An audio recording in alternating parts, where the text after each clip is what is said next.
Bonjour à tout le monde, j'espère que vous allez toutes et tous très bien. Aujourd'hui pour le vlogwari numéro 28, et oui, nous sommes déjà au 28. Il ne reste donc que demain, mardi et mercredi pour les vlogwari. Ça passe tellement vite. J'ai mis ma petite lampe en mode tamisé, un petit tableau derrière. C'est un tableau holographique en fait. Voilà, je vais essayer de vous montrer. Ça n'a rien à voir avec la vidéo, mais je trouve ça marrant.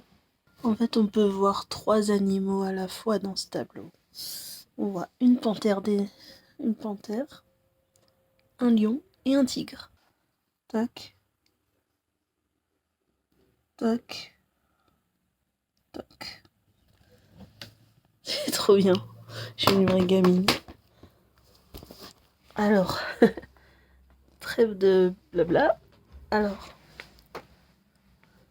du coup, je vais le remettre après. Aujourd'hui, pour ce vlogori numéro 28, je voulais déjà vous remercier de me soutenir toujours autant. Et du coup, hier, je vous ai présenté 10 séries que j'adore. Et aujourd'hui, je vais vous présenter 10 films que j'adore. Donc déjà, le premier, c'est Avatar, qui est sorti en 2009. En 2009, j'avais 14 ans.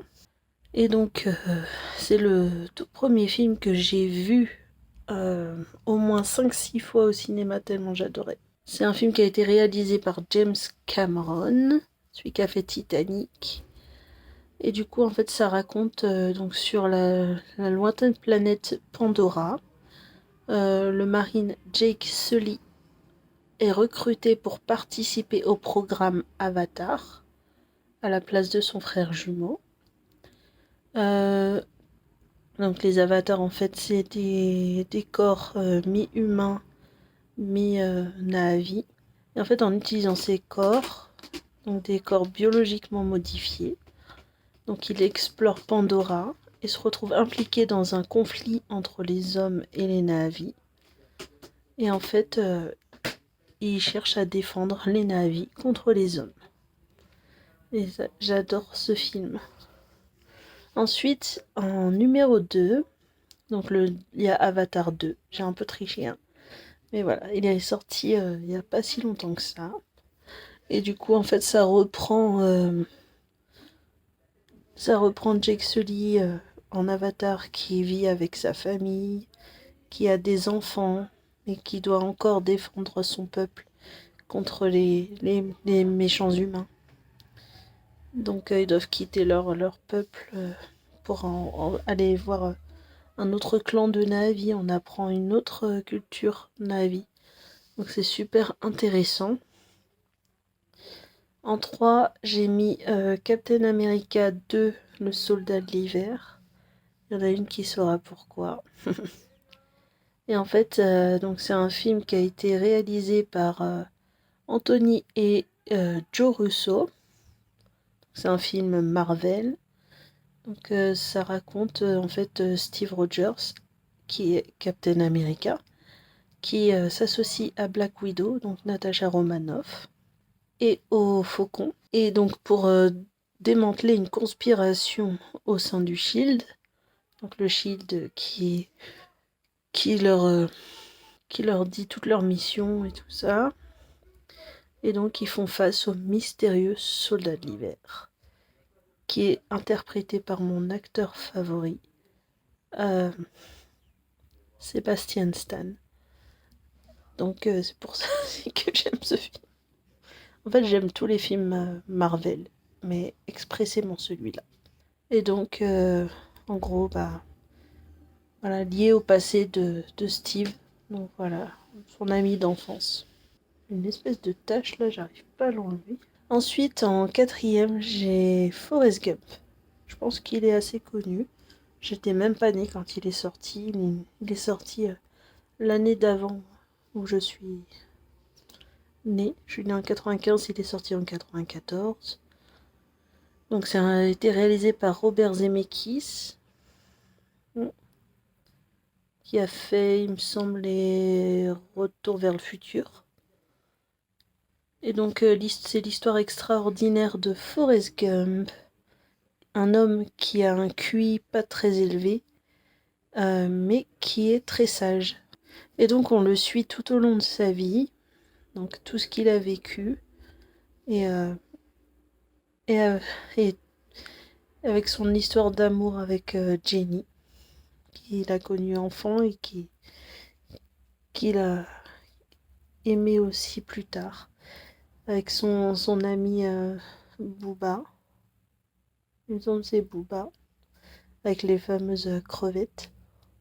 Et le fait qu'il court tout le temps, à un moment, il court beaucoup. Cours, Forest, cours!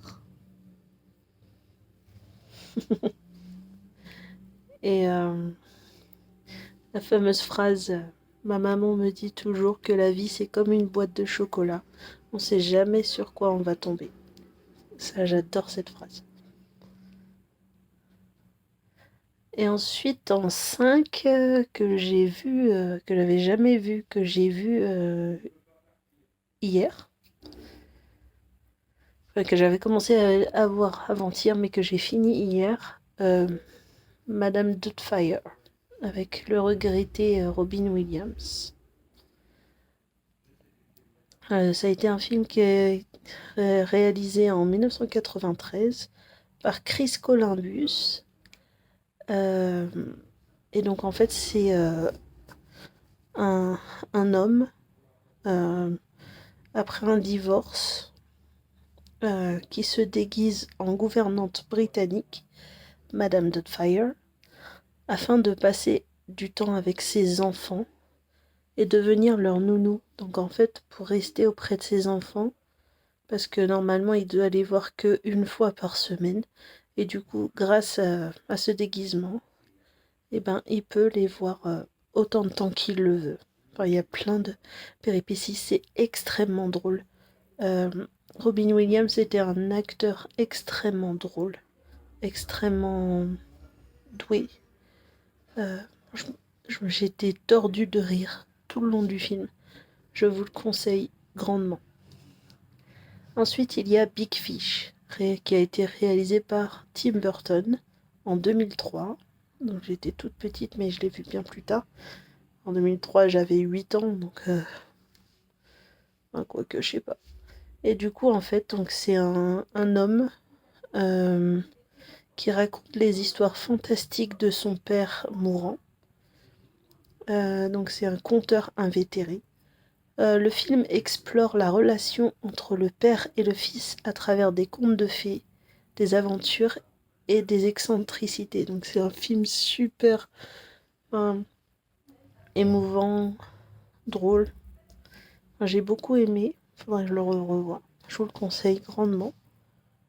Notamment avec l'histoire d'un géant, l'histoire d'un poisson, Big Fish. Voilà. L'histoire de jumelles siamoises. J'ai adoré ce film, adoré. Ensuite, Dinosaure, qui est sorti en 2000, donc j'avais 5 ans, qui a été fait par Ralph Zondag et Eric Layton.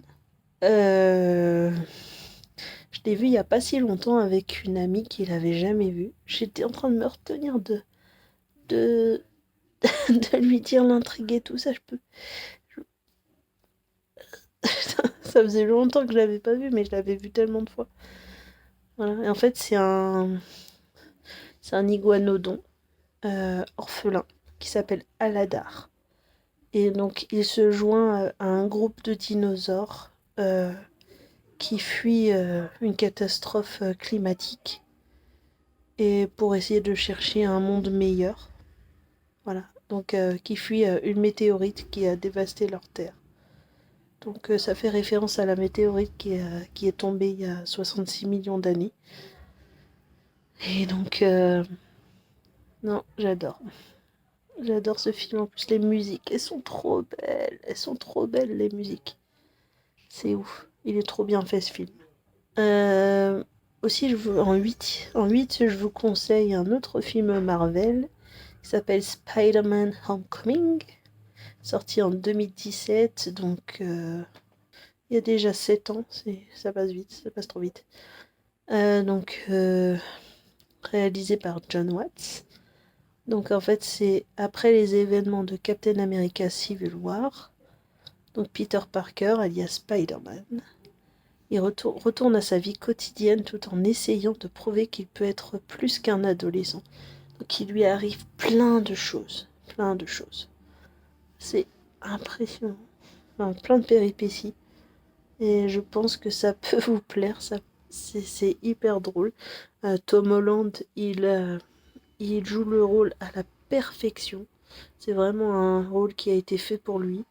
Donc je vous le conseille. Même tous les Spider-Man, Spider-Man Homecoming, Spider-Man No Way Home, la suite. Tous les Spider-Man qui ont eu lieu avec Andrew Garfield et Tobey Maguire, mais bon, j'accroche moins. Je préfère Tom Holland. Voilà. Alors ensuite, en 9, Ao le dernier Néandertal. Je pouvais pas faire cette liste sans mettre ce film. Parce que je l'ai vu plusieurs fois, donc il a été réalisé en 2010, j'avais 15 ans. Donc, qui a été réalisé par le réalisateur français Jacques Malater. Et en fait, ça retrace la vie de Ao, un néandertalien, qui perd toute sa famille, parce que vous savez qu'il y a eu le déclin des néandertaliens. Et donc, en fait, il entreprend un voyage à travers des terres inconnues, des terres hostiles. Et en fait, il est à la recherche de son frère jumeau. Et après, il rencontre une femme d'une autre espèce, enfin, d'une autre espèce. Euh, En fait, il rencontre une femme Homo sapiens. Et en fait, voilà, il veut perpétuer son espèce. C'est pour ça que ça s'appelle Ao, le dernier Néandertal. C'est qu'il veut pas être le dernier Néandertal. Voilà. Donc je sais pas si concrètement les Néandertals pouvaient se reproduire avec les Homo sapiens en raison de grosses différences génétiques. Mais il y a plein il y a plein de discussions parmi les scientifiques à propos de ça. On ne sait pas exactement en fait. Il y en a qui disent oui, il y en a qui disent non. Et du coup, c'est super intéressant. Et puis j'essaye de m'en servir aussi pour mon projet d'écriture sur le clan néandertalien dont je vous avais parlé il y a quelques jours. Donc je vous le conseille vraiment. En plus, il y a des paysages, c'est magnifique. Et donc ensuite, il y a Beethoven. Ça, c'est un film qui me tenait vraiment à cœur, qui est sorti 3 ans avant ma naissance, mais que j'ai poncé en VHS. VHS, c'était la bonne époque, ça. Euh, donc, qui a été réalisé par Brian Levent. Et donc, en fait, c'est une comédie familiale qui est centrée sur un chien de la race Saint-Bernard qui s'appelle Beethoven. Et il y a plein de choses qui se passent. Et notamment, il y a aussi Beethoven 2. Voilà. Il y a plein de choses qui se passent. C'est impressionnant. Et en fait, il sème le chaos dans toute la famille. Il y a 2 voleurs qui veulent le voler. Enfin, c'est voilà. C'est vraiment trop drôle. Trop drôle. Faudrait que je le revoie. Et le 2 aussi. En plus, dans le 2, il a des bébés. Il est trop mignon, les bébés. Bon, allez. Donc voilà, donc la vidéo est terminée. Je vais essayer d'aller la monter. J'ai pas pu faire ma vidéo avant parce que du coup j'ai fait mon ménage. J'ai essayé de me reposer et tout ça. Enfin, c'était pas facile. Et du coup, demain, on va ouvrir mon dossier. Il reste que 3 vidéos. Oh là là. Ça passe beaucoup trop vite. 3 vidéos. En plus, ça va, mon planning de cette semaine, il est un peu plus calme. Donc ça va être mieux pour vous tourner les vidéos. Essayer de faire un minimum de montage. Bon, ça veut pas s'ouvrir. Donc je vous dis à demain pour le vlog Wari numéro 29. Ah, j'ai rangé tous mes fringues. Trop contente. Oui, j'avais dit que je vous ferais des vidéos rangement, mais là, j'avais besoin de le faire aujourd'hui. J'étais trop sur les nerfs, trop stressée. Donc je l'ai fait. Et donc déjà que ça m'a mis du temps, ça m'aurait mis encore plus de temps. Donc au moins là c'est fait, mais je vous ferai... Le rangement c'est pas ça qui manque, donc je vous en ferai des vidéos, oui. Donc je vous dis à demain pour le vlog numéro 29. Je vous fais de gros bisous, je vous aime. Et merci pour tout, pour tout, pour tout, pour tout. J'espère que cette vidéo vous a plu et dites-moi en commentaire, vous, quels sont vos films préférés. Je vous aime fort.